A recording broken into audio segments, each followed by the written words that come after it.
The gorge appears first, wide, black, a wound in the earth so deep the bottom holds its own weather fog that never fully burns off cold, that stays even in July silence, that has a texture to it, the way silence does in places where something enormous once happened, and the land hasn't forgotten.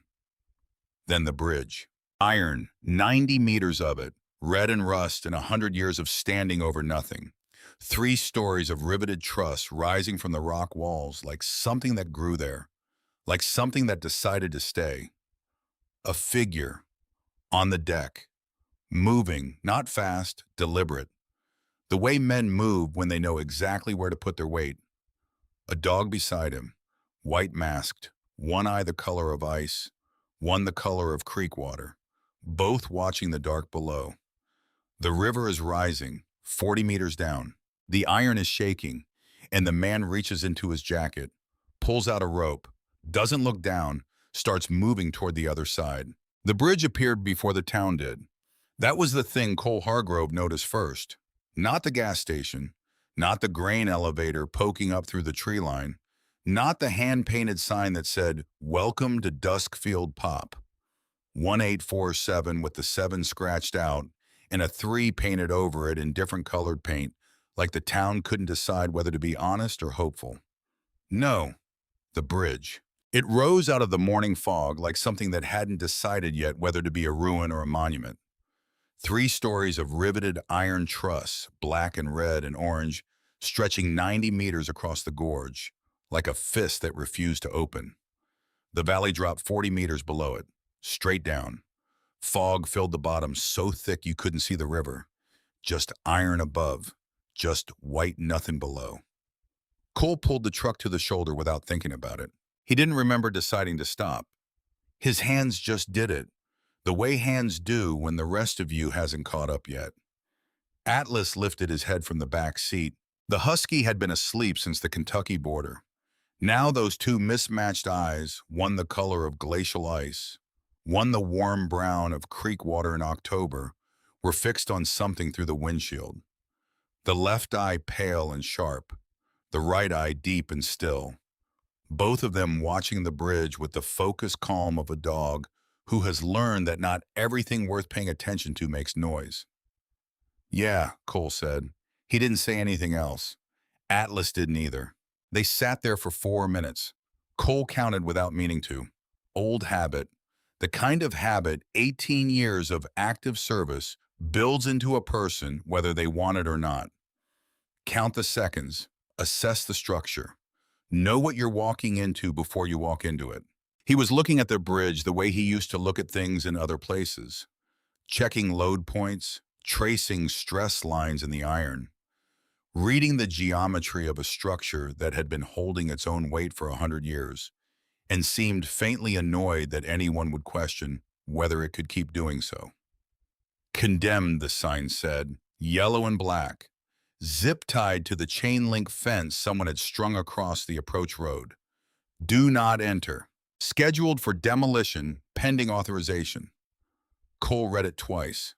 Then he looked back at the bridge. The iron was red-orange where the rust had taken hold. Decades of weather had done that. But the bones underneath the main compression cords, the vertical posts, the diagonal tension members, those were still where they were supposed to be. He could see it from here. You couldn't fake structural geometry. Either the angles were right or they weren't. Either the load path made sense or the whole thing came down. These angles were right. He'd built enough things in enough bad places to know the difference between old and broken. This was old. This was not broken. He put the truck back in drive. The house his grandfather left him was 7 minutes from the bridge, which meant Cole had known for exactly 7 minutes that he was going to have a problem in Duskfield before he'd even found the kitchen. The house was small, gray clapboard siding gone pale with age. A porch that tilted 10 degrees to the left like a person leaning into a hard wind and just deciding to stay that way. 2 oaks in the front yard so old their roots had lifted the sidewalk into small mountains. A mailbox with no name on it, just a dent where a name used to be. His grandfather had left him the house and the land, and a letter that said 3 sentences. The place needs work. The view is worth it. Don't sell. That was all. Cole hadn't been to Duskfield since he was 9 years old. Hadn't spoken to his grandfather in 11 years. Hadn't known the man was sick or dying or gone until a lawyer in Richmond called him on a Tuesday in February while Cole was sitting in a VA waiting room trying to fill out a form that asked him to rate his pain on a scale from 1 to 10. He'd left the form on the chair. He'd driven to Dustfield instead. Because 1 through 10 had started to feel like a language he didn't speak anymore. Because the truck was already packed, had been packed for 3 weeks in a way that wasn't exactly a plan and wasn't exactly not a plan either. Because Atlas needed to run somewhere that wasn't a parking lot. Because somewhere along the road between the man he used to be and whatever he was now, Cole Hargrove had run out of better ideas. So, Duskfield. Atlas hopped out of the truck before Cole had the door fully open and immediately began a methodical inspection of the property, nose down, tail moving in that slow, deliberate arc that meant he was serious about this and didn't want to be interrupted. Cole stood on the crooked porch. He looked at the front door. The front door looked back. Neither of them did anything for a while. The hardware store was called Osteen's. It sat on the main block of Duskfield between a diner and a place that sold insurance and seemed to be the same person doing both. The sign above Osteen's was hand-painted red on white, the letters uneven in that particular way that meant someone had done it themselves and was proud of the imperfection. Cole went in because he needed a padlock for the back door of his grandfather's house. He stayed because of what was pinned to the bulletin board next to the register. A county notice, official seal, dated 6 weeks ago. Request for demolition bids. Iron Truss Railway Bridge, Harrow Gorge vicinity, Duskfield, West Virginia. Contractors to submit sealed bids for structure removal and material salvage by March 31st. Materials including estimated 180 tons of recoverable iron to become property of winning contractor. Contact Commissioner H. Pruitt, Caldwell County. Cole read it 3 times. 180 tons. He'd priced scrap iron once in a different context in a different life. He knew what that number meant. The man behind the counter was maybe 67, built like a fire hydrant with white hair cut military short and a gray beard that suggested a certain philosophical tolerance for ambiguity. He had the deliberate stillness of someone who had seen enough of the world that he'd stopped being surprised by most of it. "You're staring at that notice like it owes you money," the man said. Cole looked at him. "How long has that bridge been condemned?" "Officially, 20 years. The man set down the bolt he'd been examining. "Unofficially, since the railroad stopped running in '88. Nobody's touched it since. Nobody wanted the liability." A pause. "You're not from here." "My grandfather was. Hargrove. Walter Hargrove's grandson." Something shifted in the man's face. Not dramatic, just a small recalibration, the kind people do when they realize they're in a different conversation than they thought. "Burl Osteen," the man said. He held out a hand. Cole shook it. "Cole. I knew your grandfather." Burl said it the way people say things they've been waiting to say. Not sad, not sentimental, just true. "Good man, didn't talk much. Runs in the family." Burl almost smiled. "So I see." He looked at the notice on the board, then back at Cole. "You have an engineering question or a philosophical one. Can someone bid to preserve the bridge instead of demolish it?" Burl was quiet for 3 full seconds. "Nobody's asked that before," he said. "That's not an answer." "No," Burl said. "It's not." He crossed his arms. "The bid solicitation specifies material salvage. But the underlying question, whether a preservation bid would be legally accepted under the same process." He stopped. "You'd have to ask the county clerk or a lawyer." "I'll ask the county clerk." Burl studied him. The way you study something when you're trying to figure out if it's structural or decorative. "You know anything about iron bridges?" "I know about bridges in general." "That's not the same thing." "No," Cole agreed. "But it's a start." Atlas had been sitting outside the door, visible through the glass, watching the conversation with the patient authority of someone who has decided this is going well and doesn't want to jinx it. Burl looked at the dog, looked at Cole. That's a working dog. He works harder than I do. What do you do? Cole was quiet for a moment. The honest answer was complicated. The simple answer was, I used to build things that needed to survive, things that shouldn't be survivable. But that wasn't a sentence you said in a hardware store to a man you'd known for 4 minutes. I'm figuring that out, Cole said. Burl nodded, like that was an acceptable answer. Like it was, in fact, a more acceptable answer than most people gave. The county clerk's office is 2 blocks north, he said. Closes at 4. The gorge was something else when you stood on the bridge itself. Cole went that evening. After the county clerk's office. After the conversation with the clerk, a young woman named Dana, who had looked at his bid question with the expression of someone who had just been asked to divide by 0, excused herself for 11 minutes and returned with a supervisor who confirmed after consulting 3 different documents that, yes, technically, a preservation bid could be submitted under the same process. There was no mechanism to exclude it. Nobody had ever tried. $1, Cole had said, for a preservation contract rather than a salvage contract. The supervisor had looked at him for a long moment. I'll need to confirm with Commissioner Pruitt's office, she'd said. You do that, Cole had said. Now he was on the bridge. He'd gone around the chain-link fence, not under it, not through it, around it where it had come loose from its anchor on the right side, and left a gap just wide enough for a man and a large dog to pass through without technically touching anything marked condemned.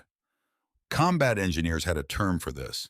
It was called route reconnaissance. It was not called trespassing. Atlas walked slightly ahead of him, head low nose, reading the deck plates. The bridge's original wooden walkway was long gone. Just the iron deck grating remained open mesh so you could see through it to the gorge below. The fog had burned off. 40 meters down Cold Harbor River was a silver thread between black walls of rock. Cole walked to the center. He stopped. He looked down. 40 meters, roughly 13 stories. The kind of drop that made something ancient in your body say, pay attention. Not panic, just awareness. The kind that sharpened everything. He looked up instead. The main arch rose above him. Riveted iron, each rivet head, the size of his fist, placed by hand by men in 1923 who climbed these trusses without safety harnesses, and did not think of it as remarkable because danger was simply part of what things cost to build. He put his hand on the arch. The iron was cold, not winter cold, deeper than that. The cold of something that had been standing in weather for a century and had stopped noticing it. That was when he saw the names. They weren't hidden. That was the thing. They were right there on the main compression cord at eye level, chiseled into the iron with something sharp and deliberate. Not graffiti, not spray paint. These were carved names in the careful letters of men who wanted to be legible, who wanted to still be legible long after they weren't around to speak for themselves. T. Bruner, ironworker, 1923. R. Halsey and Son, 1923. G. Poole, Goodbridge, Earl Marsh, 1961. She still holds. That one stopped him. Earl Marsh, 1961. Not a builder, a visitor. Someone who had come back 38 years after construction and added his name because the bridge was still there, and that seemed worth noting. He kept reading, and then he found it. His hands had already gone still. His whole body had gone still the way it went still when something required processing that wasn't happening yet. He read the name twice, 3 times, touched it with 2 fingers like it might not be real. Walter Hargrove, 1923, his grandfather's name. His grandfather who had left him a house and 3 sentences and no explanation, and apparently had been one of the men who drove the rivets into this bridge when he was young enough that young didn't have a number yet. Cole stood there with his hand on his grandfather's name for a long time. Atlas sat down beside him and leaned against his leg. Neither of them said anything. Below them, the river moved. Above them, the iron held. The diner was called Patsy's, which told you everything about how long it had been there. The booths were red vinyl gone soft with decades of use. The coffee came in a mug you did not choose and was refilled without asking, which was either presumptuous or thoughtful, and in Duskfield seemed to be considered the same thing. Cole ate alone. Corner booth, back to the wall, old habit. Atlas waited outside, which he did without complaint because he was that kind of dog. The kind that had learned patience the way veterans learn patience. Not because the waiting was comfortable, but because impatience was a luxury for people who controlled their circumstances, and Atlas had long since recognized that controlling circumstances was not really what his job was. His job was to know where Cole was. That was mostly enough. The woman came in at 7:15. Cole didn't look up right away. He was aware of her the way you're aware of weather peripheral contextual noted and filed. Older. 70s maybe. A navy blue coat she'd owned for 20 years and saw no reason to replace. White hair pinned back with the efficiency of someone who solved problems without drama. She moved like a person whose knees weren't perfect, but whose dignity was non-negotiable. She stopped at his table. "You're the one who went onto the bridge," she said. It wasn't a question. Cole looked up. Her face was the kind of face that held decades without apology. Dark eyes, the steadiness of a woman who had outlasted several kinds of hard and stopped explaining herself to anyone. "Eugenia Marsh," she said. "People call me Jean." A pause. "Don't call me Eugenia." Cole Hargrove. Something moved in her expression. Hargrove. Walter Hargrove's grandson. She pulled out the other side of the booth and sat down. Just like that. No asking. No hovering. She sat down the way people sit when they've decided something, and the sitting is just the physical confirmation of a decision already made. "Walter helped build that bridge," she said. "I know, I found his name. Earl's name is up there too." She picked up the sugar dispenser and looked at it without putting sugar in anything. "Earl was my husband. He went back in '61 to check on it, brought his notebook, spent 3 days measuring and writing everything down." She set the sugar dispenser down. "He set a structure that old that well-built somebody should keep a record. In case." She looked at Cole. "In case of people like Pruitt, I suppose. Though he didn't know that then. Earl's notebook still exists. In my kitchen drawer." She said it the way you say, of course. "I don't throw things away." Cole was quiet for a moment, thinking about what that meant. A hand-drawn technical survey of the bridge from 1961, made by a man who loved it enough to come back. The kind of documentation that professional engineers charge thousands of dollars to produce. "I submitted a preservation bid today," Cole said. Gene watched him. $1, he said, "for the preservation contract, not the salvage contract." She was quiet for several seconds. "Pruitt won't like that," she said finally. "No. He has a contract with somebody. I don't know the details, but I know Harlan Pruitt, and I know when a man has already spent money he hasn't collected yet." She folded her hands on the table. "He'll find a way to stop you." "He can try." Gene looked at him. The look was the kind that takes a measure. Not of ambition or confidence she'd seen plenty of both go wrong. Of something quieter. Of whether the person across from her understood what they were actually getting into and had decided to get into it anyway. Whatever she saw, she seemed to file it somewhere useful. "I'll bring you Earl's notebook tomorrow," she said. "You don't know me." "I know who built you," she said. "Walter Hargrove was a man who finished what he started." She looked toward the window, toward the direction of the gorge, even though you couldn't see it from here. "I'd like to see what that bridge looks like when it's not covered in rust and county notices." She stood up. 6:30. "I bring the coffee." She walked out. Cole watched her go. Atlas through the diner window watched her go too. Then he looked at Cole with the expression of a dog who has made an assessment and sees no need to elaborate on it. He went back to the bridge after dark. He knew he shouldn't. The chain link fence was still there. The condemned sign was still there. Whatever the county clerk's office was doing with his bid was still in process, and nothing was resolved. And standing on a condemned structure at 9 in the evening was not the most defensible position if someone decided to make it an issue. He went anyway. Atlas went with him, went with. There was a moon, 3/4 full. It turned the iron silver at the tops of the trusses and left deep shadow in the lower geometry. The gorge below was invisible, just sound. The river 40 meters down, steady and indifferent. Cole stood at the center railing and listened to it. He thought about his grandfather. Walter Hargrove had been 22 years old when he drove rivets into this bridge. 22. Younger than some of the soldiers Cole had led. Young enough that his hands were probably steadier than they'd ever be again standing on iron girders above a 40-meter drop doing precise work in conditions that were not designed for error. And then 60 years of silence. No stories, no photographs on the wall, no "I helped build something that's still standing, want to see it." Just 3 sentences in a letter. A house that tilted slightly, a mailbox with no name, "Don't sell." Had he meant the house?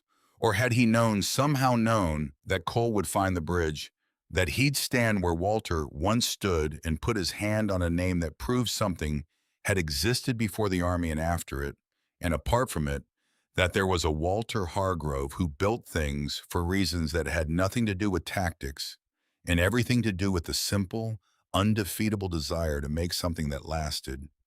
He didn't know. He wouldn't know. But he was here. He was standing on the bridge. Atlas pressed against his left leg. Cole put his hand back on the iron arch. On Walter Hargrove, 1923. He left it there for a while. The metal was cold through his palm. Real. Certain. The kind of thing you could push against, and it pushed back not because it was hostile, but because it was solid. Because it had been put together correctly by men who knew what they were doing, and the correctness of it had outlasted everything else about them. He pulled out his folding knife, opened it, and he touched the blade to the iron just below his grandfather's name. Not cutting yet, just touching. The way you touch something before you commit to it. Not yet, he thought. He closed the knife, put it back in his pocket. There was work to do first. There was always work to do first. That was the thing about structures. You couldn't sign your name to something that wasn't finished. You couldn't claim it. You had to earn the right to be associated with it by demonstrating that you understood it well enough to keep it standing. He turned, started walking back toward the fence. Tomorrow, he said, to the bridge, to his grandfather's name, to the gorge and the river and the iron that had held through 100 winters without anyone asking it to. Atlas walked beside him. The bridge stood behind them in the moonlight silver and rust red, enormous and unasked for, holding its own weight over the dark nothing below. Like it had been doing since before either of them existed. Like it intended to keep doing. The county clerk called at 8 the next morning. Cole was on the porch with coffee watching fog lift off the oaks. Atlas was in the yard doing something investigative near the fence line. "Mr. Hargrove." The clerk's voice had the particular tension of someone relaying news they hadn't generated and didn't feel responsible for. "I spoke with Commissioner Pruitt's office regarding your bid submission." And, a pause. "The Commissioner's office has indicated that the bid solicitation terms specify material salvage operations. They're contesting whether a preservation bid falls within the scope of the solicitation." Cole set down his coffee. "The solicitation says bids for the bridge." His voice was level. Combat engineers learned level. When you were level, people had to decide for themselves whether to escalate. It doesn't say bids only for demolition. The commissioner's office interprets. I know what they interpret. He picked his coffee back up. "Tell them I'll be at the next public meeting of the county commission." Another pause, longer this time. "That's March 15th, she said. "I'll be there." He hung up, looked out at the oaks.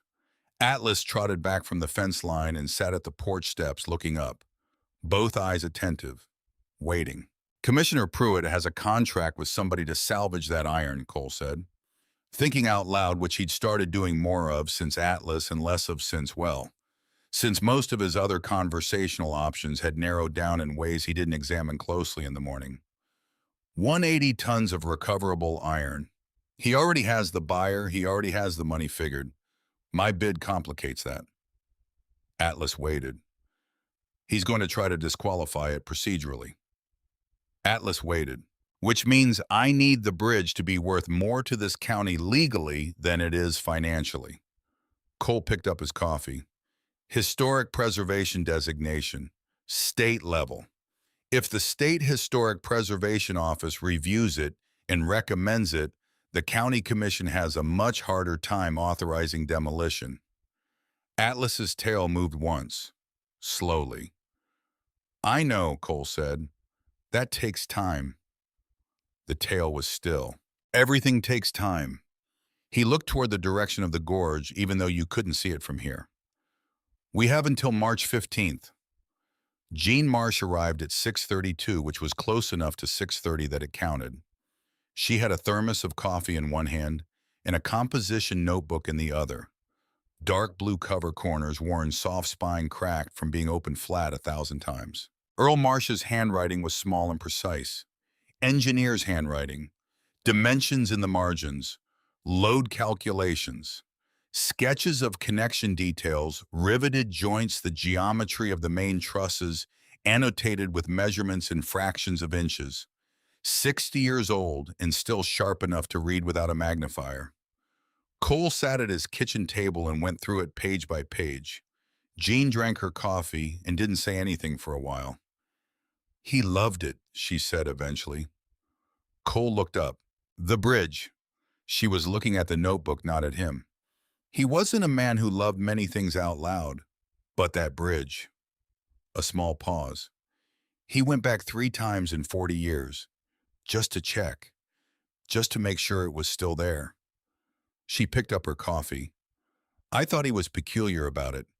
Now I think he knew something. He knew it was built right. Yes. She looked at Cole. Are you built right? It was such a direct question that it landed before he had time to deflect it. I don't know, he said, which was the most honest answer he'd given anyone in longer than he could accurately measure. Jean seemed to find that acceptable. Earl's measurements are still accurate, she said. I'd stake anything on it. She tapped the notebook. That's your technical baseline. 60-year-old survey by a man who knew what he was looking at, documenting that the structure was sound in 1961. She looked at him. Pruitt's hired somebody to say it's not sound now. You counter with somebody who says it was sound 60 years ago and ask them to account for the discrepancy. Cole looked at her. I've been married to an engineer for 40 years, she said, and listening for 40 more. She stood up. Burl Osteen's older brother has a civil engineering license. He's retired. He thinks Pruitt is... She paused. He has a very low opinion of Pruitt. He might look at this. Jean. She stopped. Why are you helping me? She was quiet for a moment, not because she didn't know the answer, because she was choosing which version of it to give. Because I've watched that bridge rust for 35 years, she said, and every year I watch it, I think Earl would have had something to say about this. Earl would have done something. She picked up her thermos. And then I remember I'm the one still here. She looked at him steadily. So now I'm doing something. I just needed somebody to do it with. She walked out, the door closed. Not loud, not dramatic, just shut. Cole sat at the table with Earl Marsh's notebook open in front of him, the careful handwriting of a dead man who had loved a bridge enough to measure it twice and thought about what it meant to finish something that someone else had started. Atlas put his chin on the table, both eyes watching Cole's face. Patient. Present. Okay, Cole said. Atlas's tail moved once. Outside, beyond the tilted porch and the two ancient oaks beyond the diner and the hardware store, and the hand-painted signs, the Iron Giant stood over the gorge in the February light. Red and rust in 100 years of winter. Still standing, still waiting. March came in cold and stayed that way. Not the dramatic cold of January, not the kind that made people feel heroic for surviving it. March cold was the tired kind. The kind that had been going on too long and knew it. Gray sky every morning, frost on the truck windshield that took 10 minutes to scrape and came back by noon. The kind of cold that wasn't trying to kill you anymore, just wearing you down, just reminding you it was still there. Cole worked anyway. He was on the bridge by 7 every morning. Sometimes 6:30 if sleep had given up on him before the alarm did, which was most mornings. Atlas ran the gorge path below while Cole worked the deck. Above that was the routine they'd settled into without discussing it. The dog needed to run. The man needed to work. The bridge needed both of them in different ways and seemed to understand this. The first week was assessment. Pure combat engineer instinct. Before you touch anything, you learn it. Before you repair anything, you understand what failed and why. Cole walked every meter of the main span with Earl Marsh's notebook open in one hand and his own notebook in the other, comparing the 1961 measurements to what he could measure now, with a tape and a level and 60 years of additional weathering between them. The bones were good. That was the thing he kept coming back to. The bones were extraordinary, actually. The main compression cords, the great arching ribs of the truss, had lost maybe 3% of their cross-sectional area to surface corrosion. 3%. In a century of West Virginia winters, spring floods, ice loads, and nobody caring. The riveted connections were tight. The geometry hadn't moved. Whatever the men of 1923 had understood about iron and load, in the particular physics of a gorge that funneled wind in two directions, simultaneously they had understood it correctly. The surface was ugly. The surface was 100 years of rust and neglect and weather that had tried everything it had. Underneath was something that had refused to give. He wrote 4 words in his notebook, not as a technical observation, as something else, something he didn't have a professional term for. Surface is not structure. He looked at that for a while. Then he kept working. Burl Osteen's older brother was named Curtis. Curtis Osteen was 71 years old, retired civil engineer, and had the energy of a man who had been told to slow down at 65 and had been aggressively ignoring that instruction ever since. He drove a truck older than most of the people who fixed his coffee at Patsy's, wore reading glasses that sat permanently at the end of his nose, whether he was reading or not, and had, as Gene had accurately summarized, a very low opinion of Commissioner Harlan Pruitt. He tried to pave the creek trail in 2019, Curtis said by way of explaining the low opinion. He was on the bridge with Cole doing what Cole had been doing for a week, but faster because Curtis had been reading bridge geometry since before Cole was born. Said it was for accessibility. Half the creek trail is underwater 3 months a year. You can't pave a flood zone. He crouched at a lower cord connection, running his thumb over the riveted joint. I wrote a letter to the state. Pruitt called Burl and told him to tell me to mind my own business. He stood up. His knees complained. He ignored them. Made it my business on principle. What do you think, Cole asked, about the bridge? Not about Pruitt, because that was clearly a conversational direction with no foreseeable end. Curtis was quiet for a moment. He walked to the center railing, looked down at the gorge. The river was running fast with snowmelt. White water over the black rock, 40 meters below. I think, Curtis said slowly, that whoever submitted the report calling this structure in imminent danger has never actually stood on it. Pruitt commissioned the report. I know who commissioned it. I know the firm he used. Curtis's voice was dry. They do parking lot assessments and insurance inspections. They've never evaluated a riveted truss structure in their professional lives. He tapped the railing. This is a Pratt truss configuration with Phoenix column verticals. You don't see Phoenix columns outside of the 1880 to 1930 construction window. You know why. Labor intensive. Curtis pointed at him. Catastrophically labor-intensive and extraordinarily strong.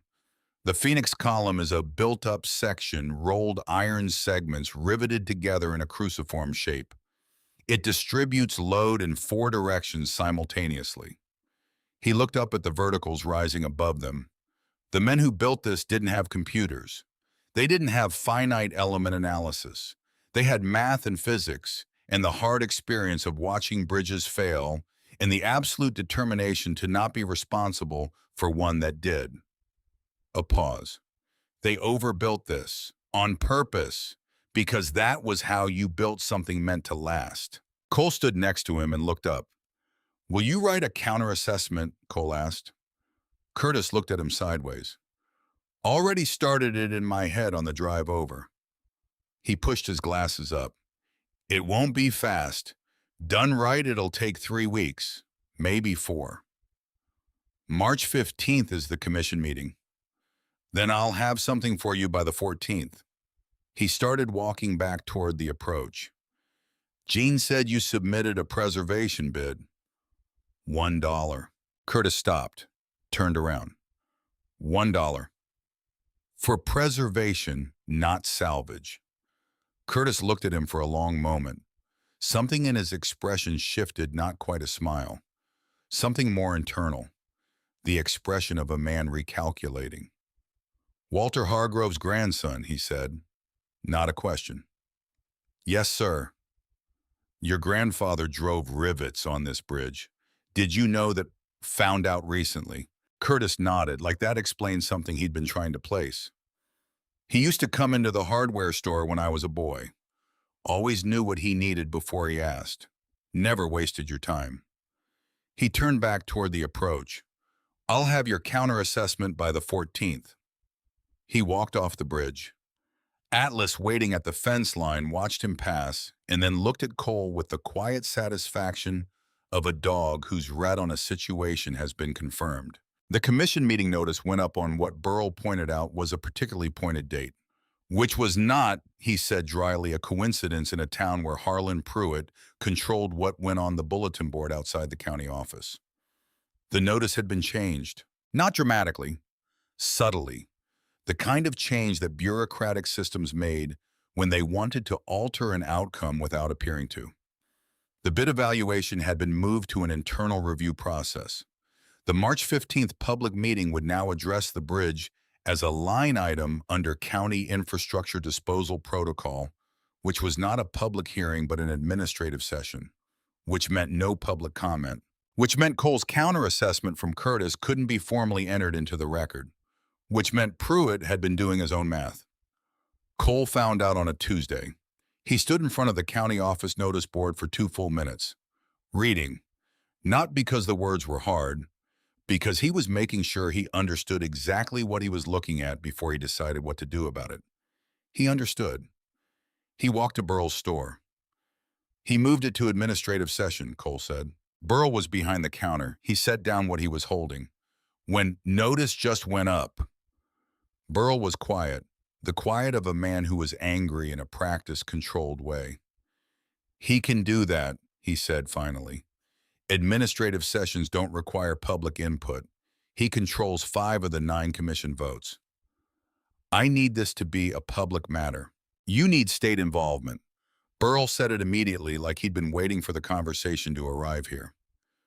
If the State Historic Preservation Office opens a formal review, the county can't proceed with demolition while the review is pending. State law. He looked at Cole. You'd need to submit a nomination for the State Historic Register. Documentation, photographs, historical significance statement. The SHPO office in Charleston does intake reviews within about 30 days. Curtis's assessment covers the technical side. You need the historical side too, why this bridge matters to this community, to the state's industrial heritage. Burrell picked up what he'd been holding, a bolt, turned it in his hand. Jean could write that. She knows that history better than anyone alive. He looked up. The question is whether 30 days is fast enough. Pruitt's administrative session is in 2 weeks. Then the SHPO submission needs to go in tomorrow. Cole pulled out his notebook. What do I need? The next 10 days were something else. Cole worked the bridge from first light until he lost the light. Mornings were structural. He'd identified the sections that needed immediate stabilization. 3 corroded floor beam connections on the north span, a cracked lateral brace in the upper cord surface rust that needed treatment before spring rain worked it deeper. He couldn't fix everything. He didn't try. He triaged the way he'd been trained to triage. What fails first? What holds longest? What you touch first so that everything else has a chance. Afternoons, he worked the paperwork, which was its own kind of structure. Gene wrote the historical significance statement at Cole's kitchen table in longhand, which Cole then typed, and which was better than anything he could have written, because Gene wrote the way people speak when they've lived with something long enough that the emotion and the fact have become the same thing. Cold Harbor Iron Bridge, she wrote, was not constructed by a company. It was constructed by men from this valley who understood that the gorge between them was a problem and decided to solve it. The workers who drove these rivets were neighbors. They ate together. Their names are on the iron. Their grandchildren are still here. A structure is not historic because it is old. It is historic because it is specific, because it belongs to a particular place and a particular people.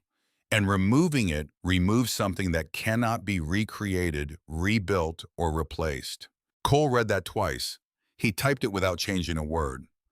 The SHPO package went out on a Wednesday. Certified mail. Electronic submission backup. Cole kept copies of everything. 3 separate physical copies. Combat engineer habit. You documented because in the field, if something wasn't documented, it didn't exist. If it didn't exist, you couldn't prove it. If you couldn't prove it, it didn't count. He was building a case the same way he built structures, from the foundation up. Pruitt came to the bridge on a Thursday.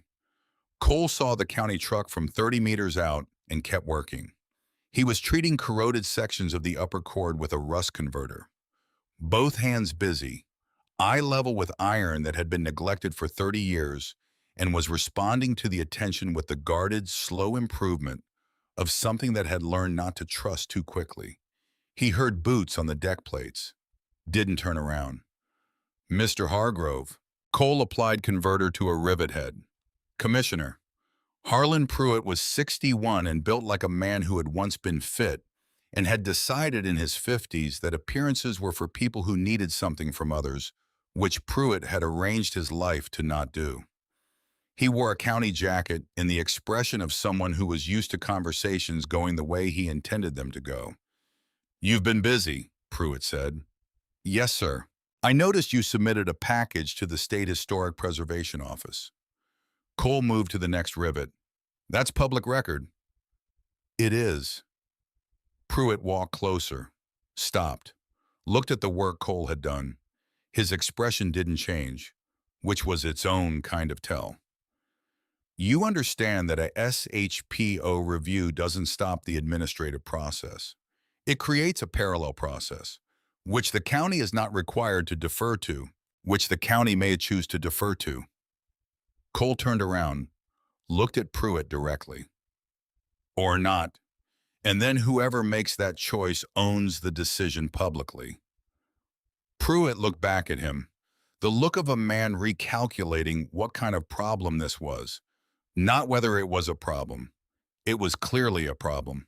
Just what kind? You're spending a lot of effort on something that isn't going to be here in 6 months, Pruitt said. Might be here 100 years, Cole said, depending on how things go. A pause. Who's paying for your materials? I am. You. Yes. Another pause. Longer. What exactly is your interest here, Mr. Hargrove? You moved to Duskfield in February. You've been here 10 weeks. You don't have a job. You don't have, as far as I can tell, any particular connection to this community. Cole looked at him for a moment. Then he turned back to the iron. My great-grandfather drove the rivets on this bridge, he said. His name is on the arch, so is Earl Marsh's. So are about 40 other men whose families are still in this valley. He applied converter to another section. That's my interest. Silence, then Pruitt's boots on the deck plates going the other direction. Then nothing. Cole kept working. Atlas on the gorge path below barked once. Sharp, clear. The way he barked when something needed noting and he'd decided Cole wasn't paying sufficient attention. Cole looked over the railing. The dog was sitting at the base of the approach watching Pruitt's truck drive away, watching it until it rounded the bend and disappeared. Then he looked up at Cole, both eyes steady. Still here, that look said. Yeah, Cole said. Still here. There was another deadline that wasn't about the calendar. Money was a deadline, too. Cole had savings from 18 years of active service and not spending much of it, because when you're deployed, there's not a lot of opportunity for retail therapy, and he'd never been a man with expensive habits. But savings were not infinite. Materials weren't free. The rust converter alone had cost more than he'd estimated. The floor beam connections needed steel plate and proper fasteners. The lateral brace in the upper cord needed a fabricated replacement that was going to cost more than he currently had. He didn't tell anyone this, because telling people you were running low on the thing you needed to keep going felt like a different kind of failing, and Cole Hargrove had a complicated relationship with that particular feeling. Jean noticed anyway. She always noticed. She showed up one morning with coffee and her notebook the way she did most mornings, and watched him work for a few minutes in the comfortable silence they'd built between them, and then said, "You're rationing the rust converter." He didn't answer. "Cole, I'm being careful. You're running out." She said it the same way she said everything. Like the softening of facts was a courtesy she'd decided not to extend. "How much do you need to finish the stabilization work?" "Jean, don't do that." Her voice was firm, not unkind. "Don't be proud about money when there's a bridge at stake. Earl would have told you that." She looked at the work he'd done on the upper cord. Earl was terrible at asking for help, too. "I had 40 years to work on that. I'm working faster with you because I don't have 40 years. Cole looked at her. She was 72 years old and she was standing on a condemned bridge in April, wearing her good coat and looking at him like he was going to make sense eventually, and she was prepared to wait. $1,400 would finish the stabilization phase, he said. "All right. Jean, I'm not taking..." "It's not charity." She reached into her coat pocket and produced a folded check, set it on the railing between them. "It's an investment. I want this bridge to still be here when my grandchildren bring their children to see it. That's a direct financial interest, and I'm choosing to act on it." She picked up her coffee.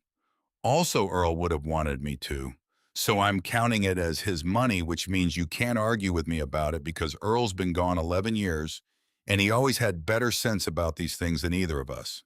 Cole looked at the check. He picked it up. "Thank you," he said. "You're welcome." She turned back to the gorge view. What's next after stabilization? Surface treatment on the main arch, then the floor beam replacements. Curtis says the county can't touch the bridge once the SHPO review opens formally. That's correct. Has the review opened? We're waiting on the acknowledgement letter. Jean was quiet for a moment. How long does that take? About 30 days from submission, give or take. We submitted a few weeks ago. Yes. She did the math. So did Cole. Not many days left either way. They had a narrow window before the SHPO review either opened and gave them cover or didn't, and left them with an administrative session they couldn't formally address and a commissioner who had 5 votes and a contract already signed. Work faster, Jean said. Cole almost smiled. Almost. Something else happened during those weeks that Cole only understood later. Meredith Pruitt had started watching. Not the bridge exactly. She'd driven past it a few times the way you drove past things in a small town because there were only so many roads. But she'd started noticing what her husband said at dinner, the way he said it. Harlan Pruitt was not a man who revealed himself easily. 30 years of marriage had taught her that, but she learned to read the silences between his sentences the way a person learned to read weather. When he mentioned Cole Hargrove's name, which was more often than seemed casual, something tightened in his voice. Not anger, calculation. She didn't know yet what she was looking at, but she was starting to look. The storm came without much warning. May in West Virginia could do that. Could be soft for 3 weeks and then remember it was still spring and decide to make a point about it. The sky went green-yellow late on a Thursday afternoon, the color that meant the atmosphere was having a disagreement with itself about what kind of weather was appropriate. Cole came down off the bridge at 5. He'd been high on the upper cord replacing the lateral brace. 40 meters up, wind picking up from the southwest clouds, building the way clouds build when they have somewhere to be and intend to get there. He'd finished the brace connection, got the last bolt torqued, and made the decision to come down before the decision made itself. He was at his grandfather's house by 5:30. By 6, the rain had started. By 8, it was something different. Not just rain, volume. The kind of rainfall that overwhelmed the ground's ability to absorb it before it could even try. The gorge, Cole had learned this from Burl, who had learned it from 40 years of watching, was a natural funnel. Water from 3 separate ridgelines drained into Cold Harbor River through the gorge. In a normal heavy rain, the river rose 2 feet. In a real event, it could rise 12 in 4 hours. He was on the porch with Atlas at 9:15 watching water run down the driveway in sheets when his phone rang. Burl. Gene crossed the bridge this afternoon, Burl said, without preamble. Went to visit Miriam Talley on the south side. Roads flooded out below the gorge. She can't get back. Cole stood up. The bridge is still there, he asked. It's there. Cole, the river's already up 6 feet. It hits the underside of the deck at 10. Jean's 72, and she's not going to try to cross that in the dark in a storm. I'm going. The bridge is under a stop work order. I know. Deputy Briggs has been sitting on the south approach all week, watching for... I know that too. Cole was already moving. Jacket, rope, the headlamp from his go bag that he'd packed out of habit and never unpacked, because some habits stayed useful. Burl, who knows that side of the gorge? Miriam Talley's place is the 3rd driveway south of the bridge. Green mailbox. Okay. Cole. Yeah. Come back, Burl said, quietly, not dramatically, just a fact he wanted on the record. That's the plan, Cole said. Atlas was already at the door. The gorge road was a river, not metaphorically. The gravel surface had disappeared under 8 inches of fast-moving water that reflected Cole's headlamp back at him in fractured light. He drove as far as he could, which was not far because the truck was not a boat, and parked on high ground and went the rest on foot. Atlas stayed with him. No hesitation.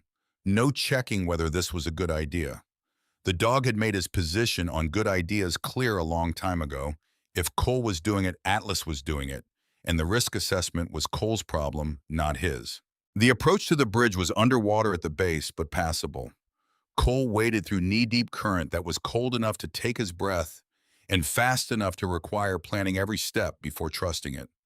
The chain-link fence was still there, still condemning things, still suggesting that nobody enter. Cole went around it.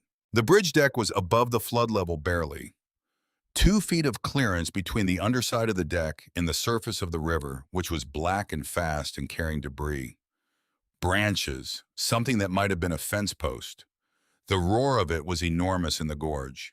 The iron transmitted its vibration through the deck plates, through his boots, up through his legs.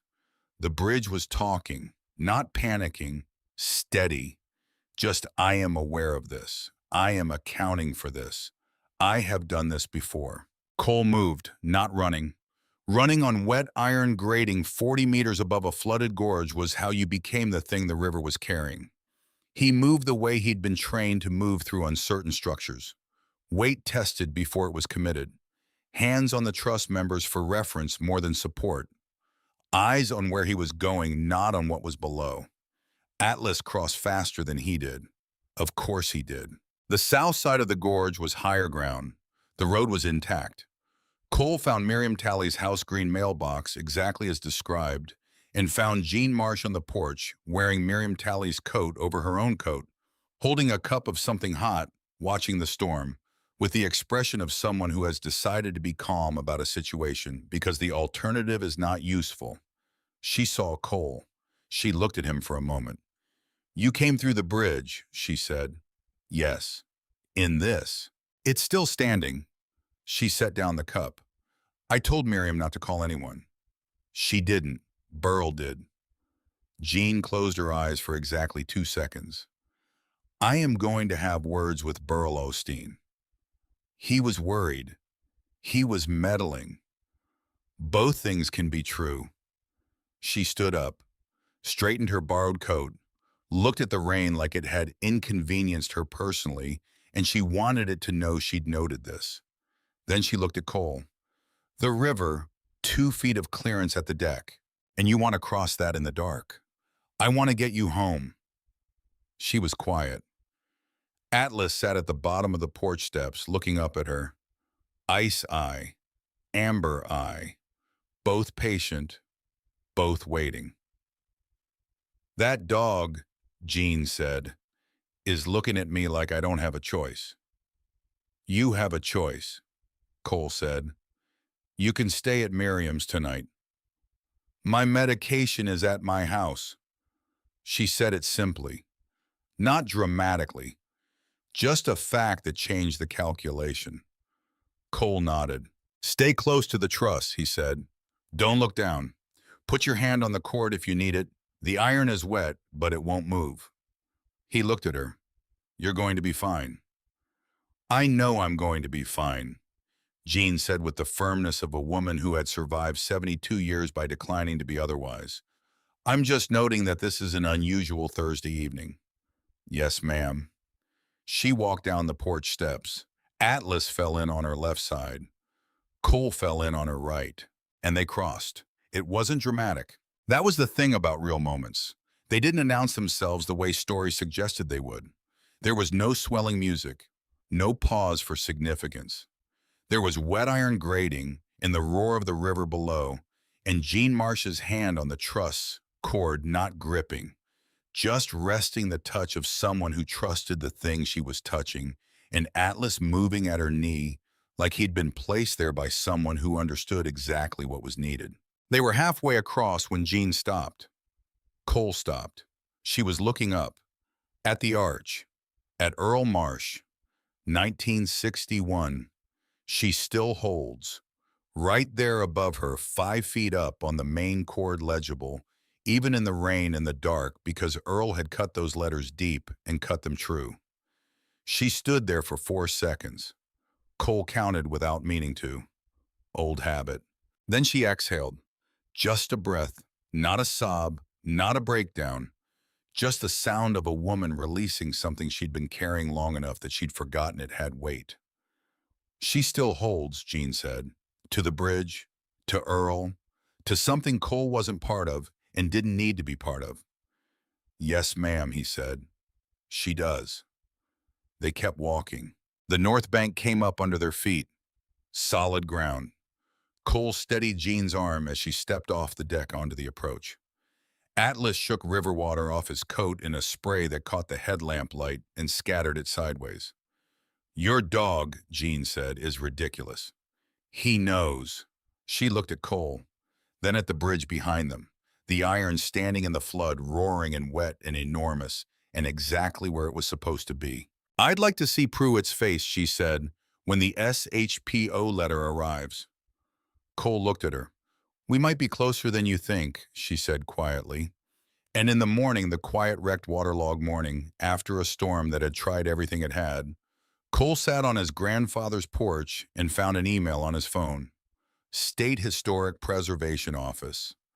Subject: Cold Harbor Iron Bridge Review Status Update. Dear Mr. Hargrove, we are pleased to confirm that your nomination has been accepted for formal review under the West Virginia State Historic Register process. Per State Historic Preservation Law, no demolition, removal, or material alteration of the nominated structure may proceed during the pendency of this review without explicit SHPO authorization. Estimated review completion 90 days. Cole read it twice. Then he looked at Atlas, who was watching him from the porch steps. 90 days, Cole said. Atlas's tail moved, slow, deliberate. Outside, the gorge was still running high, but the rain had stopped. And somewhere under all that water, Cold Harbor River was already falling back toward where it belonged. And above it, above the flood and the debris and the 35 years of nobody caring, the Iron Giant stood in the morning light, red and rust and exactly as it had always been, still holding. The SHPO letter changed things. Not immediately. Not the way things changed in movies where one piece of paper turned the lights on and everybody clapped and went home. Real change was slower than that, grittier. It moved the way rivers moved after a flood. The water receded, the debris settled, and what remained was a landscape that looked almost the same as before but wasn't. Couldn't be. Because the ground had shifted underneath. What the letter did was buy time. 90 days. Which sounds like a lot until you start spending it. Pruitt's response came 8 days later. Not a phone call, not a visit, a legal notice delivered by Deputy Weston Briggs, who drove out to the bridge on a Tuesday morning and stood at the chain-link fence with an envelope and the expression of a man who had been given a task he hadn't fully signed up for. Cole came down from the upper cord, wiped his hands on his work pants, took the envelope. Briggs didn't leave right away. That was notable. Briggs had been Pruitt's instrument for most of the spring, showing up to document the work note, the stop work order violations, be the visible presence that reminded Cole the county was watching. He'd done it without apparent opinion. Professional, correct. The kind of correctness that didn't cost anything because it required no actual decision. Today he lingered. The commissioner filed a counter motion, Briggs said, not reading from anything, just saying it. Arguing that the SHPO review process was improperly initiated because the nomination lacked sufficient documentation of community significance. Cole looked at the envelope. He's saying Jean's letter doesn't count, Cole asked. Briggs was quiet for a moment. He's saying one person's testimony isn't sufficient to establish community significance. One person.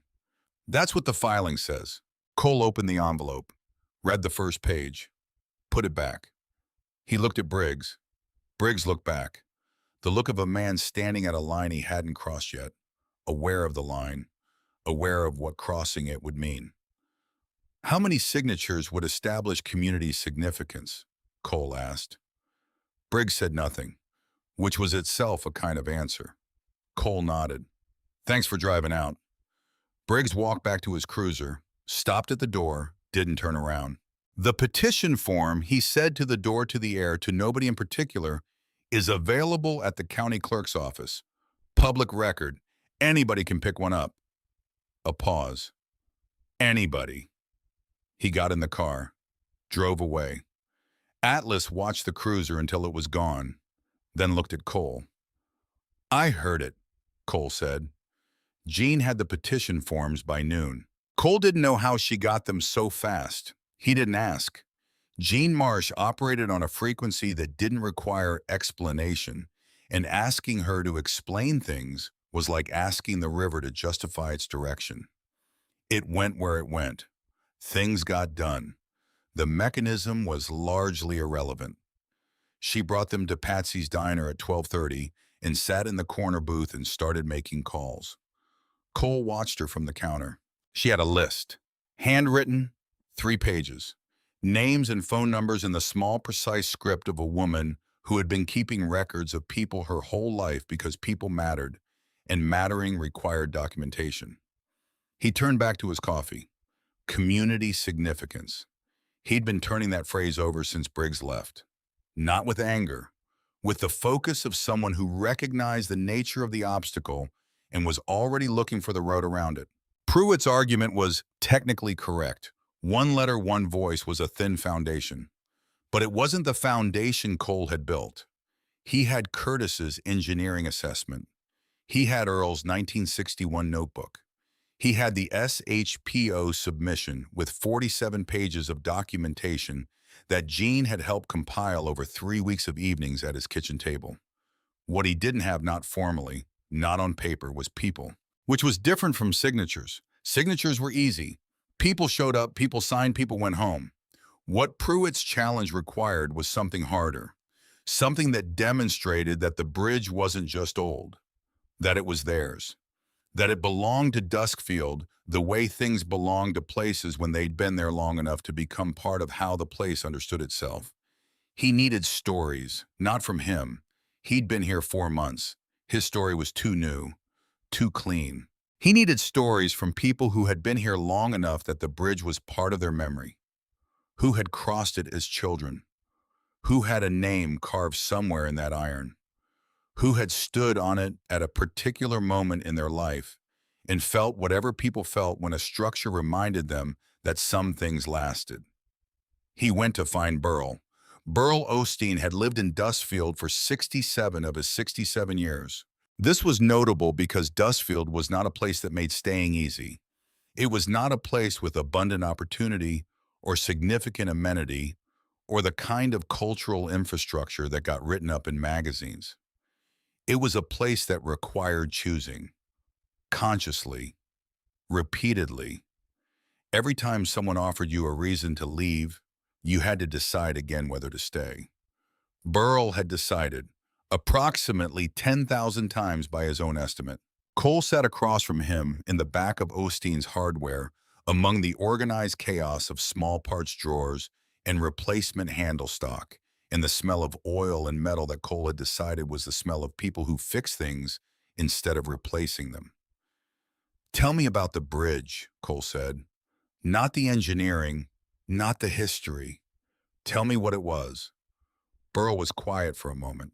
"When I was 8 years old," he said, "my father drove us across that bridge in a 1954 Ford pickup. It was February, ice on the road. The truck slid on the approach and came about 6 inches from going through the railing. He turned a bolt in his fingers. My mother grabbed my arm so hard she left a bruise. I remember thinking the bridge held. The truck could go anywhere, but the bridge held." A pause. "I've thought about that whenever something was uncertain, whenever I didn't know if a thing would hold." He looked at Cole. "That bridge is how I learned that some things are reliable when everything else isn't." Cole wrote that down. "Who else?" he asked. It took 9 days. Cole drove every road in Caldwell County, knocked on doors, sat in kitchens, sat on porches, drove out to the farms and the subdivisions and the 3 separate trailer parks on the east side of the county where the people lived who didn't get mentioned in official correspondence but had been here as long as anyone. He told each of them the same thing. "Commissioner Pruitt is calling this bridge a liability. He says nobody cares about it except one person. I want to know if that's true. Nobody said it was true, not one person." An 80-year-old man named Theodore Greer had proposed to his wife on that bridge in 1967. She had said yes. She had been gone 12 years. He still had the photograph. He found it in a drawer while Cole sat at his kitchen table and held it out with shaking hands, black and white, a young woman laughing in the iron arch above her. A woman named Patricia Doyle had brought her son to the bridge every birthday until he was old enough to drive himself there. She wasn't sure why she'd started the tradition. It had seemed right. It had kept being right. Her son was 34 now and lived in Pittsburgh. She'd called him the week before, told him what was happening. He'd driven back down on a Saturday and stood on the bridge for an hour. Just stood there. Said he needed to. A retired school teacher named Horace Webb had taken his 7th grade science class to the bridge every spring for 22 years. Not because it was in the curriculum, because he believed children should understand that physics was not abstract, that load and tension and the geometry of forces were not ideas. They were real. They were in things you could touch. And the best thing you could touch to understand all of that was a bridge built by hand 100 years ago by men who didn't have computers and somehow got it exactly right. 22 years, probably 400 children who had stood on that iron deck and learned something true. Cole wrote it all down. Every name, every story, every specific detail, because specificity was not sentimentality, it was evidence. It was the difference between people care about this, and here is exactly how, and exactly who, and exactly since when. He came home each evening with his notebook full. Atlas was always at the door, not waiting, attending. There was a difference. Atlas didn't pace or whine. He simply positioned himself where he could see the driveway and occupied that position with the focused calm of someone who had decided this was his job and had no complaints about the job. Cole would sit on the porch and read through his notes. Atlas would sit beside him. The gorge was invisible in the dark but audible. The river, back to its normal level, now moved below the bridge with the steady indifference of something that had its own schedule and had never needed anyone's permission to keep it. This is what I came back for, Cole thought. On the seventh night, looking at his notebook full of names. Not the bridge exactly, not the legal case, not Pruitt. This, the thing under all of it, that there were people here who had been quietly faithful to something for decades, who had never stopped going back, who had held on to photographs and stories and specific memories of specific moments on that iron deck, not because anyone told them to, because the bridge had been there, because it had held, because some things earned loyalty by being reliable when everything else wasn't. He put his hand on Atlas's back. The dog leaned into it. "We're going to be okay," Cole said. Atlas didn't argue. The supplemental documentation package went to the SHPO on a Friday. 43 personal statements, 68 signatures on the formal petition. Curtis Osteen's engineering counter-assessment, 27 pages with photographs and load calculations, and a point-by-point dismantling of Pruitt's commission report that Curtis had written with the contained fury of a man who had been a professional for 45 years and took the misuse of engineering authority personally. Jean's revised significant statement expanded from 2 pages to 7. Theodore Greer's photograph, included with permission, because sometimes a black and white image of a young woman laughing under an iron arch said more than any number of technical documents. Cole drove it to Charleston himself, because some things you delivered in person. The SHPO intake coordinator was a woman in her 50s who had clearly seen every variety of historic preservation submission the state of West Virginia had produced in the last 20 years. She took the package with professional neutrality, weighted apparently in whatever internal scale intake coordinators used. Then she looked at the photograph. "Just for a second. I'll note the supplemental submission today," she said. "The review team will have it by Monday." Cole nodded, picked up his empty bag. "Mr. Hargrove," she said. He stopped. "The original nomination was solid," she said, carefully, professionally, with the precision of someone who was not saying more than she should. "What you've added here," she looked at the package, "makes it something else." He drove home. Meredith Pruitt found the envelope on a Wednesday. Cole didn't know this when it happened. He found out later. But the sequence of it mattered, so here is how it went. Meredith was doing laundry. This was not remarkable. Meredith Pruitt did laundry on Wednesdays because she had done laundry on Wednesdays for 31 years, and the structure of her week was not something she reconsidered. She was going through the pockets of Harlan's field coat, also not remarkable because Harlan was the kind of man who left things in pockets, and Meredith was the kind of woman who had learned to check, and she found a folded envelope. Inside was a contract. Not a county contract, a private contract, between Commissioner H. Pruitt and a company called Allegheny Metal Reclamation, Inc., dated 8 months ago, before the bid solicitation had even been published, before anyone in Duskfield had been notified. The contract specified 180 tons of recovered iron, guaranteed delivery contingent on demolition completing by October 31st of the current year. Payment of $94,000 to a private account, not a county account, not the county infrastructure fund, not any account that appeared in the public record, a private account. Meredith sat on the laundry room floor. She didn't know how long she sat there, long enough that the washer finished its cycle and moved into spin, long enough that the afternoon light shifted, long enough to understand completely and without remaining uncertainty what she was looking at. Harlan hadn't tried to stop Cole because the bridge was dangerous. He tried to stop Cole because Cole was standing between Harlan and $94,000 that nobody was supposed to know about. And the bridge.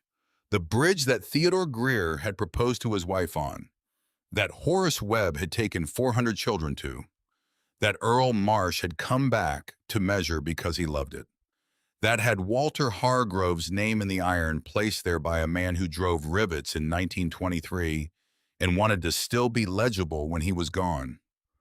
Harlan had been going to sell it for scrap and pocket the money and tell everyone it was for the public good.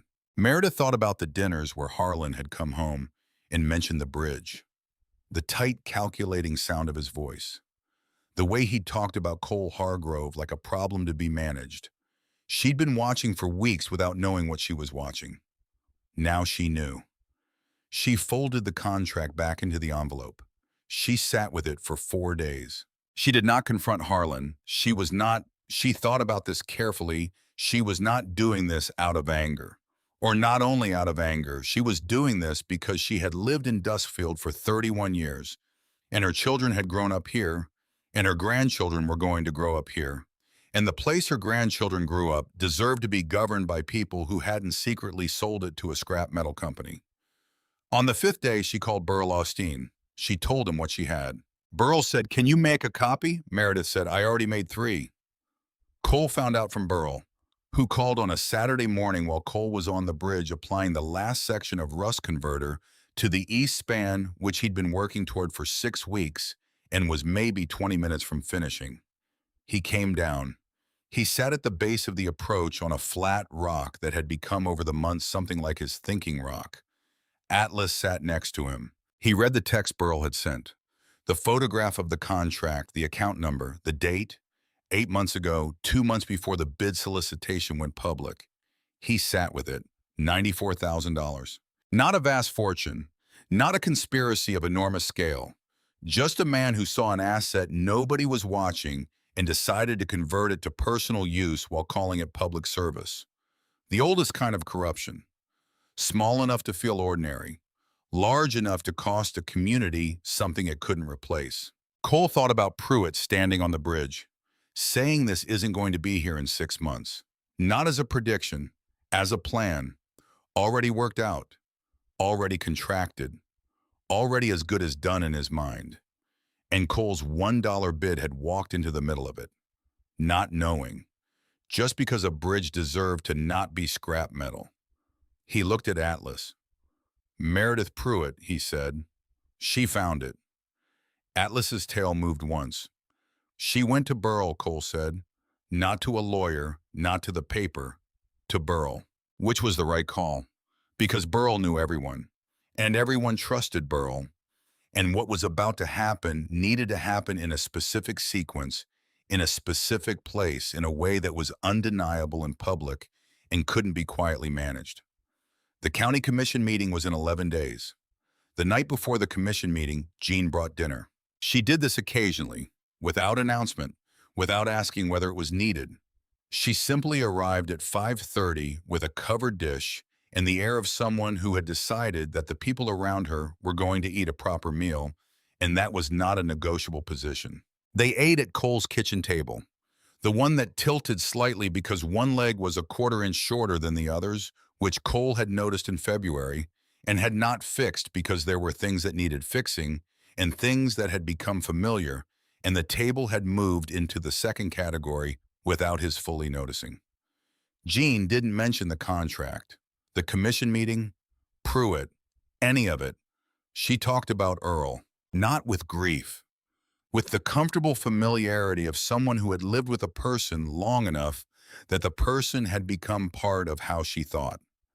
She talked about the first time Earl had taken her to see the bridge, 1962, a year after he'd gone back with his notebook. She'd been skeptical. It was a bridge. What was there to see? She'd stood on it and looked down at the gorge and understood something she hadn't understood before. He said, she paused, picked up her coffee. He said the difference between something that's built right and something that's just built is invisible until it's not. You can't see it in the good years, only when something tries to knock it down. Cole looked at her. He was talking about the bridge, Jean said, but he was also talking about people. She set down her cup. I've thought about that for 60 years, wondered which kind I was. She looked at Cole with those dark, steady eyes. I think I know now. Cole didn't say anything, which was the right response. Some things didn't need a response, they needed to be received. Atlas put his chin on Jean's knee. She looked down at him, then at Cole. Your grandfather would have liked this dog. Burl's brother said the same thing. Well, she picked up her fork again. We're both right. The county commission meeting was held at 7 in the evening in the Caldwell County Administrative Building, which was a 1970s brick structure that had the institutional quality of a place designed to process things rather than to welcome them. The meeting room held 40 seats. There were 93 people in it. Cole knew the fire marshal was going to have thoughts about this, but the fire marshal was also in the room, and he was sitting next to Theodore Greer, and they appeared to be having a pleasant conversation. So Cole decided this was not his immediate problem. Pruitt arrived at 6:55. He walked in and saw the room and stopped. Not dramatically, just a half-second pause. The pause of a man doing rapid recalculation. 93 people in a room designed for 40 was not the administrative proceeding he had constructed in his mind over the past 3 months. This looked different from what he had planned. He sat down. His jaw was set. His eyes swept the room once, cataloging, assessing. They found Cole in the third row. They found Burl beside him, Jean on Cole's other side, Curtis Austin behind them, Theodore Greer, Horace Webb, Patricia Doyle, Deputy Briggs not in uniform sitting in the back row, which was its own quiet statement, and Meredith Pruitt sitting in the second row, not looking at her husband. The meeting was called to order at 7:03. The commission chair, a woman named Barbara Ellison, who had been running these meetings for 11 years and had the battle-tested composure of someone who had seen most varieties of county political drama, moved through preliminary items with efficient professionalism. She reached the bridge. Item 7, she said, Cold Harbor Iron Bridge disposition. Commissioner Pruitt, you submitted a motion for administrative authorization of the demolition contract pending SHPO review completion. That's correct, Pruitt said. The chair notes receipt of a supplemental petition and supporting documentation submitted to this body and to the SHPO on behalf of the preservation interest. She looked up. Mr. Hargrove, you're the preservation bid holder. Cole stood. Yes, ma'am. You have something to submit to the commission. 2 things, Cole said. He placed Earl Marsh's notebook on the table in front of the commission. The original, not a copy. Because sometimes the realness of a thing, the worn cover, the soft corners, the handwriting of a man who had driven to a bridge he loved because he wanted to make sure it was still standing, said something that a copy couldn't. Engineering documentation, he said. 1961 survey of the bridge structure by Earl Marsh, qualified ironworker, showing the structure sound at that date. Supplemented by Curtis Austin's current assessment, showing the structure remains sound today, contrary to the report submitted by Commissioner Pruitt's commission firm. He placed Curtis's assessment beside the notebook. And this, he said. He placed the copy of the contract on the table. The room went quiet. The quiet that rooms go when something has entered them that changes the nature of what's happening. Private contract, Cole said, between Commissioner Pruitt and Allegheny Metal Reclamation Incorporated, dated 8 months prior to the public bid solicitation, specifying payment of $94,000 to a private account for 180 tons of recovered iron contingent on bridge demolition. He looked at the commission, not at Pruitt. This contract predates the public process by 8 months. The account specified is not a county account. Chair Ellison was looking at the document. She was very still. Where did this come from? She asked. Cole didn't answer that, because it wasn't his to answer. He looked at the second row. Meredith Pruitt stood up. She did it without drama, without announcement. The way a person stood up when they had decided something, and the deciding was already done, and the standing up was just the physical fact of it. I provided that document, she said. Her voice was clear. I found it in my husband's possession. She looked at Chair Ellison. I provided the original to the county attorney's office this morning. The room held what had just landed in it, the way the bridge held weight by distributing it, by not collapsing under it, by doing the quiet structural work that rooms and bridges and communities do when they are built well enough to take the load. Pruitt was on his feet. Barbara. Sit down, Harlan, Chair Ellison said. He sat down. She looked at the contract for a long moment, then at Curtis's assessment, then at Earl Marsh's notebook, which sat between them on the commission table, like a small, quiet fact about what it meant to love something long enough to document it. The chair is going to recommend, she said carefully, that item 7 be tabled pending referral to the county attorney for conflict of interest review. She looked down the row of commissioners. And I'm going to request that a recusal motion be filed regarding Commissioner Pruitt's participation in any bridge-related matters. A pause. All in favor. 8 hands, 8 out of 9. The 9th was Pruitt, who did not raise his hand, who was already looking at Meredith, and Meredith was not looking back. Pruitt resigned 12 days later. It was not a dramatic resignation. It was an email to the county commission citing personal reasons effective immediately. No statement, no public explanation. The county attorney's office had already opened a review. The state ethics board had been notified. What happened after that was a legal process that moved at legal speeds, and Cole paid attention to it the way you paid attention to weather, aware of it, not controlled by it. It was not his business to prosecute Harlan Pruitt. His business was the bridge. The SHPO determination arrived on a Thursday in July. Cole was on the bridge when his phone buzzed. He was 60 feet up on the main arch doing something meticulous with a wire brush and rust converter, and he'd promised himself he would not look at his phone while he was on the arch, because looking at your phone while you were 60 feet up on a riveted iron truss over a 40-meter gorge was how people became a cautionary tale. He looked at his phone. Cold Harbor Iron Bridge has been officially listed on the West Virginia State Historic Register. Demolition or material alteration is now subject to mandatory State Historic Preservation Office review and approval. He read it twice. He put the phone back in his pocket. He kept working, because the bridge still needed work.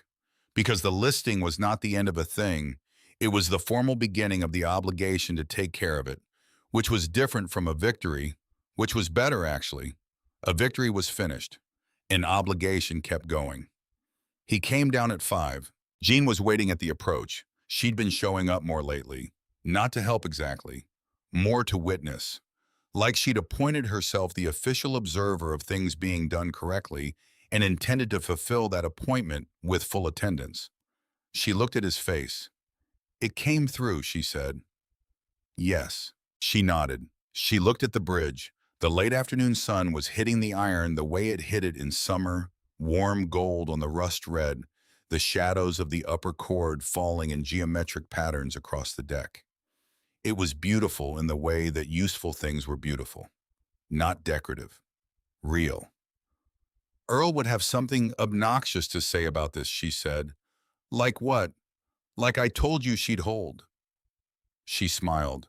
Not wide, just true. He would have said that, probably more than once. She held, Cole said. Jean looked at him. So did you. The work took the rest of the summer. Cole didn't rush it. Rushing was for things that had a deadline. This didn't have a deadline anymore. It had a future which was a different thing entirely. A future required patience. Required doing things right the first time because there wasn't going to be a second demolition notice to concentrate the mind. Burrell's store became a kind of supply depot. Cole would come in with a list and Burrell would have most of it already. Not because Cole had called ahead, because Burrell paid attention, and paying attention was how Burrell showed care, and Burrell had quietly decided to care about this project in the way that practical men cared about things by making sure the materials were there when they were needed. Curtis came out twice more to inspect Cole's work. He had opinions, many opinions. He delivered them with the brisk precision of a man who understood that opinions were most useful when they were specific. Cole listened to all of them, adjusted accordingly, changed what needed changing, held his ground on the three things where he was certain Curtis was wrong, which Curtis ultimately acknowledged with the grace of a man who respected being argued with correctly. Theodore Greer came out on a Saturday with his original photograph, The Young Woman Laughing Under the Arch, 1967. He wanted it back. But first, he wanted to stand on the deck and hold it up and compare the arch in the photograph to the arch above him. He stood there for a long time doing that. Then he put the photograph carefully back in its envelope and looked at Cole. "Same bridge," he said. "Same bridge," Cole said. Theodore nodded. She would have liked to know that. He tucked the envelope under his arm. She worried about things she loved, worried they wouldn't last. He started walking back toward the approach. I could never convince her that some things do. Cole watched him go. Atlas watched him go too. Then looked back at Cole with the settled patience of a dog who has understood something and is waiting for the human to catch up. September came soft and golden. The work was mostly done. The stabilization was complete, all of it, the floor beams, the lateral bracing, the surface treatment on the main arch. The iron was still red-orange. Cole hadn't changed that. The rust had been treated and stopped, but he'd left the color. The color was the bridge's own. It belonged to it. What he'd added was integrity, the structural kind, the kind you couldn't see but could trust.